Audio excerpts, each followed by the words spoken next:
দেশি মুরগির মাংস নিয়ে রান্নার ঝামেলা আর নয়। 5 মিনিটে মুরগির মাংস রান্না করে ফেললাম। ভাবা যায়, যেখানে মুরগির মাংস রান্না করতে আমাদের 1 ঘন্টা বা আধ ঘন্টা সময় লাগতো, সেখানে লাগছে মাত্র 5 মিনিট। হ্যাঁ, ঠিকই ধরেছেন, আজকে আমি প্রেসার কুকারে মুরগির মাংস রান্না করব, যার স্বাদটা অতুলনীয়। অনেকেই বলে প্রেসার কুকারে মাংস রান্না নাকি ভালো লাগে না বা স্বাদ হয় না। তাদের উদ্দেশ্যে বলছি, রান্না করার টিপস জানা থাকলে প্রেসার কুকারও সব থেকে বেশি স্বাদে মুরগির মাংস রান্না করা যায়।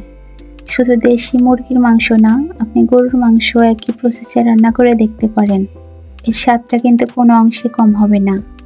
প্রথমে আমি প্রেসার কুকারে পরিমাণ মতো তেল দিয়ে পেঁয়াজ দিয়েছি, এরপর লবণ দিয়ে পেঁয়াজটা একটু ভেজে নিয়েছি। দিয়েছি পরিমাণ মতো আদা জিরা বাটা, এখানে রসুনও মিক্স করা ছিল। এখন এগুলো ভালো করে একটু কষিয়ে নিয়ে দিয়েছি পরিমাণ মতো হলুদের গুঁড়ো, দিয়েছি মরিচের গুঁড়ো, আর দিয়েছি পরিমাণ মতো ধনিয়ার গুঁড়ো। প্রেসার কুকারে মাংস রান্নার ক্ষেত্রে তেজপাতা, এলাচ, লবঙ্গ, দারচিনি এই মশলাগুলো ফাঁকি করে দেওয়ার চেষ্টা করবেন। এক্ষেত্রে ছিটি ওঠার সময় ছিটির মুখটা বন্ধ হয়ে যাবে না, আর প্রেসার কুকার বাস্ট হওয়ার কোনো সম্ভাবনা নেই। নিরাপদে রান্না করতে পারেন এভাবে।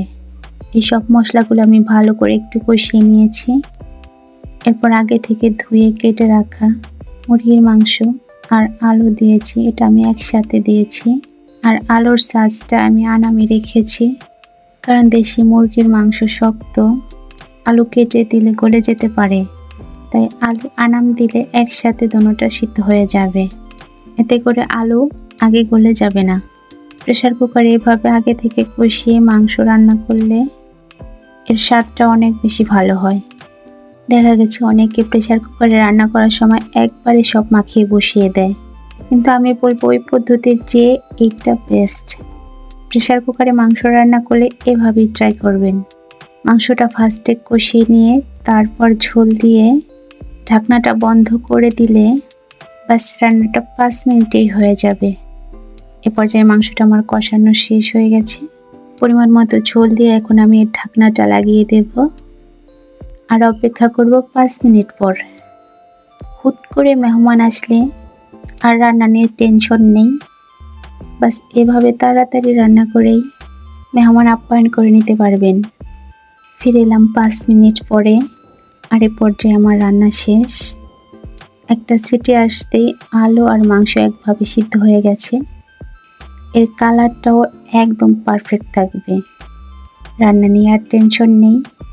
রেসিপিটি ভালো লাগলে চ্যানেলটা সাবস্ক্রাইব করে পাশে থাকবেন, আর পরবর্তী ভিডিওর জন্য অপেক্ষা থাকুন। সে পর্যন্ত সুস্থ থাকুন, ভালো থাকুন। আল্লাহ হাফেজ।